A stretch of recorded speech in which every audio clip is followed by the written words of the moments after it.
7h51 et tout de suite Carlier Libre et Guy Carlier est avec nous. Bonjour Guy, bienvenue. Bonjour Guy. Bonjour Cécile, bonjour Patrick, bonjour à tous. Oui, alors le ridicule ne tue pas. Guy, ce matin, vous allez nous parler de route tracteur et de la politique agricole en Ouzbékistan. Ah, c'est pointu.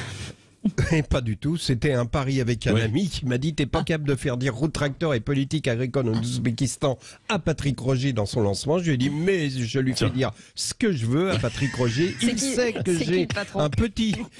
que j'ai un petit dossier sur lequel est écrit stage à l'île du Levant où il n'y a pas que l'île qui se lève et il fait ce que je veux. Non, sérieusement, j'ai décidé de faire ce matin un petit point sur la campagne électorale qui hier nous a joué retour vers le futur.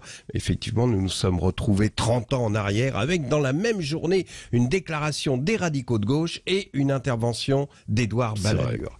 Les radicaux de gauche, moi je savais même pas que ça existait encore les radicaux de gauche. Tiens, rien que de prononcer leur nom, ça fait bizarre. On n'est plus habitué, on a l'impression de prendre un coup de vieux. On s'attend à ce qu'il y ait le générique Pâté Cinéma, vous savez, avec le coq à la fin et puis le gars qui dit à la Chambre des députés, les radicaux de gauche ont déposé une motion de censure contre le gouvernement de monsieur Guy Mollet. Vous voyez, genre truc comme ça.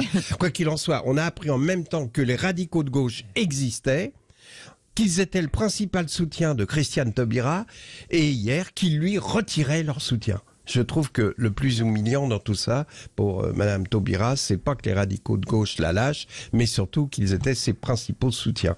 Enfin bref, la deuxième grande info de la campagne des présidentielles, ça a été l'intervention de monsieur Balladur en faveur de Valérie Pécresse. Décidément, les conseillers en communication de Valérie Pécresse lui font poursuivre un interminable chemin de croix. L'autre jour, c'est Jean-Michel, j'ai une idée pour la campagne, qui lui dit « Tiens Valou, j'ai une idée pour la campagne, tu vas faire un discours avec toute une métaphore de la guerre des étoiles. C'est populaire ça, la guerre des étoiles, ça parle à tout le monde. Mais pour faire sérieux, tu rajouteras dedans le mot trombinoscope. Les gens savent pas ce que ça veut dire, ça va les intriguer. Ah bon, t'es sûr Jean-Michel? Mais oui Valou, vas-y ma poule, tu vas cartonner. Et ça a donné ce que vous allez entendre. Accrochez-vous, amis auditeurs, parce que c'est du brutal. Oui, donc le sujet c'est... en fait, cette campagne présidentielle avec vous, c'est un peu la guerre des étoiles, quoi. La guerre des étoiles du trombinoscope. La guerre des étoiles du trombinoscope, la question c'est qui va gagner la guerre des étoiles du trombinoscope?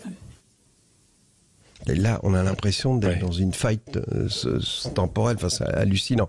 Ils lui auront tout fait. Et alors après le retour du Jedi, hier, c'était le retour de la momie. Après 12 ans de silence, Jean-Michel, j'ai une idée pour la campagne, il lui a fait venir Édouard Balladur pour dire du bout des lèvres qu'il soutenait donc Valérie. On se demande pourquoi, à 92 ans, après 15 ans de silence, il vient porter à 12 ans, je l'ai dit, son soutien à Pécresse. À mon avis, pour qu'il sorte du sarcophage, c'est qu'il va y avoir du nouveau sur le plan judiciaire.